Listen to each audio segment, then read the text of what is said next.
Hi ಎಲ್ರಿಗೂ ನಮಸ್ತೆ. ಇವತ್ತು ನಮ್ಮ ಅಜ್ಜಿ ಕೈಲಿ ರೆಸಿಪಿ ಮಾಡ್ತಾಯಿದ್ವಿ. ಏನಪ್ಪ ಅಂದರೆ ಒಂದು ಬಟ್ಲು ಗೋಧಿ ತೊಗೊಂಡಿದ್ವಿ. ಅದನ್ನು ಚೆನ್ನಾಗಿ ತೊಳೆದ್ಬಿಟ್ಟು ಒಂದು ಬಟ್ಲು ಗೋಧಿನ ನೀರಲ್ಲಿ ಚೆನ್ನಾಗಿ ನೆನೆ ಹಾಕಬೇಕು. ಗೋಧಿ ಹೇಗಪ್ಪ ಅಂತಂದರೆ ಒಂದು ನೈಟ್ ಪೂರ್ತಿ 24 ಅವರ್ಸ್ ಚೆನ್ನಾಗಿ ಗೋಧಿ ನೆನೆಬೇಕು. ವಾಶ್ ಮಾಡಿಕೊಂಡು ನೀರು ಹಾಕ್ಬಿಟ್ಟು ನೆನೆ ಹಾಕಬೇಕು. ಈ ರೆಸಿಪಿ ಹೆಸರು ಏನಪ್ಪ ಅಂತಂದರೆ ಆನೆಕಲ್ಲು. ಇದರಿಂದ ಸ್ವೀಟನ್ನು ತಯಾರು ಮಾಡ್ತಾರೆ. ಸಖತ್ತಾಗಿರುತ್ತೆ. ನಾನು ಈ ನಮ್ಮ ಅಜ್ಜಿ ಮಾಡಿಕೊಟ್ಟಿದ್ದನ್ನು ಟೇಸ್ಟ್ ನೋಡಿದ್ದೀನಿ, ಸಖತ್ತಾಗಿತ್ತು. ಹಾಗಾಗಿ ನಿಮ್ಮ ಜೊತೆ ಶೇರ್ ಮಾಡ್ಕೊಳ್ಳೋಣ ಅಂತ ಈ ರೆಸಿಪಿನ ನಾನು ತಯಾರು ಮಾಡ್ತಾಯಿದ್ದೀನಿ. ಗೋಧಿ ಎಲ್ಲ ನೆನೆದು ಪೂರ್ತಿ ಹೇಗಾಗಿರ್ಬೇಕಂತ ಉಬ್ಬಿಬಿಟ್ಟು ಅದರಿಂದ ಗೋಧಿನ ಈ ಥರ ಉಗುರಿಂದ ಪ್ರೆಸ್ ಮಾಡಿದರೆ ಸಾಕು. ಅದರಲ್ಲಿ ಗಟ್ಟಿ ಅಂಶ ಇಲ್ಲದೆ ಮೆದುವಾಗಿರಬೇಕು ಗೋಧಿ, ಆ ಥರ ಆಗಬೇಕು. ಈ ಗೋಧಿನ ಮಿಕ್ಸಿಗೆ ಹಾಕುವಾಗ ಯಾವುದೇ ಒಂದು ಸ್ವಲ್ಪನೂ ನೀರು ಹಾಕದೇ ರುಬ್ಕೋಬೇಕು. ಆ ಗೋಧಿಯಿಂದ ಬರುವಂಥ ಹಾಲಿರುತ್ತಲ್ಲ, ಆ ಹಾಲಿಂದ ಮಾಡುವಂಥ ರೆಸಿಪಿ ಇದು. ಈ ರೆಸಿಪಿ ಸಖತ್ತಾಗಿದೆ, ನೋಡಿ ಮಾಡಿ. ನಾನಿವಾಗ ತೋರಿಸ್ತಾ ಇರೋದು ಬರೀ ಮಿಕ್ಸಿ ಹಾಕಿದಾಗ ಈ ಥರ ಸಾಫ್ಟಾಗಿ ರುಬ್ಕೋಬೇಕು.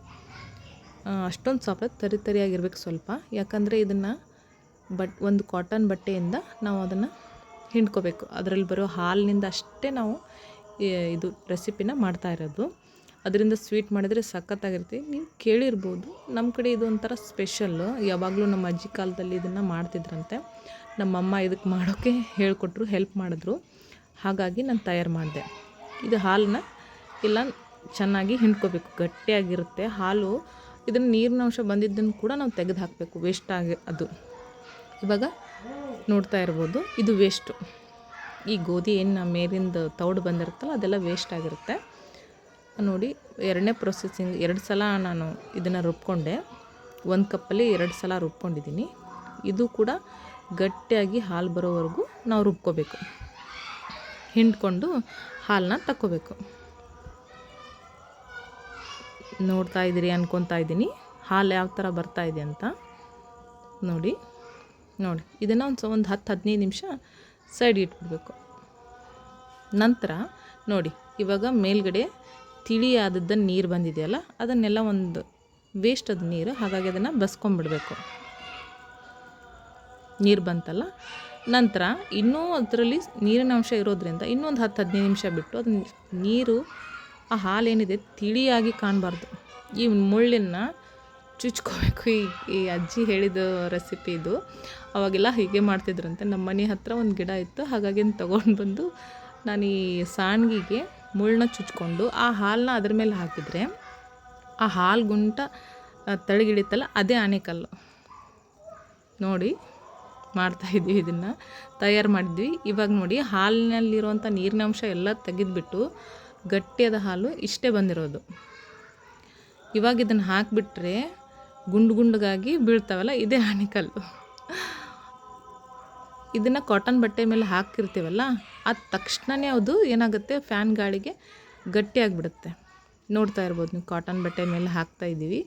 ಆ ಕಾಟನ್ ಬಟ್ಟೆಯಲ್ಲಿ ಹಾಕಿದ ತಕ್ಷಣವೇ ಆ ಹಾಲು ನೆಲಕ್ಕೆ ಬೀಳಿದ ತಕ್ಷಣವೇ ಏನಾಗುತ್ತೆ, ಗಟ್ಟಿಯಾಗಿಬಿಡುತ್ತೆ. ಆ ಗುಂಡಿಗೆ ಅದನ್ನು ಮಾಡ್ಕೋಬೋದು.